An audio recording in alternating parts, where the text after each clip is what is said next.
All right, ladies and gentlemen, sit down for a second. I got something on my mind, and I'm not going to hold back. It's the 4th of July, fireworks, barbecue, hot dogs, flags, apple pie, the whole nine. But I got to ask the question, what exactly are we celebrating? Let's keep it a buck. Back on July 4th, 1776, the Founding Fathers signed the Declaration of Independence, life, liberty, and the pursuit of happiness, all that jazz. But you know who was not free? You got it, black people. In 1776, there were 500,000 black folks living in these colonies, and the vast majority were slaves. So while white folks in powdered wigs were talking about liberty, my people were picking cotton and getting whipped, treated like property. So no, black folks were not free and independent on Independence Day. Stop playing. And don't get me started on Frederick Douglass. Back in 1852, he said, and I quote, "What to the American slave is your 4th of July?" That's what I'm talking about. Because the reality is, the 4th of July wasn't our Independence Day, it was theirs. Now let's fast forward to Juneteenth, June 19, 1865. That's when Union troops rode into Galveston, Texas, and said, "Hey y'all been free for 2.5 years. Just thought we'd let you know." 2.5 years late.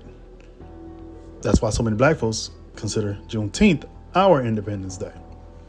So when I see my people online saying I'm not celebrating the 4th, I'm just happy to be off work, I get it.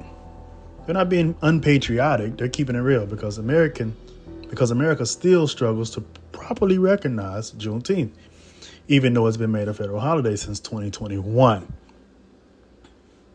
Let me say this. Of course, I love America. I want this country to be the best version of itself. But we cannot pretend the 4th of July tells the whole story. America's complicated. On one side, barbecue, fireworks, bald eagle flying through the sky. On the other side, a history of folks who look like me who didn't get the freedom until decades later. Both things can be true. So here's the deal. Celebrate the 4th if you want. I'm not mad at it, but respect Juneteenth. Tell the truth about history. Stop watering it down because it makes folks uncomfortable. Because real patriotism is about holding your country accountable and wanting it to live up to its ideals. So if you're one of those folks just chilling today, glad to be off work, I respect it. If you're rocking red, white, and blue, I respect that too. Just remember, freedom ain't freedom if it doesn't apply to everyone.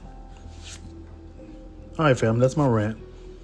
Drop your thoughts in the comments. Are you celebrating the 4th? Did you? Just happy for the day off, rocking with Juneteenth instead? Let me know. I'm Lamar. This is Unbiased AF, and as always, we're just keeping it real.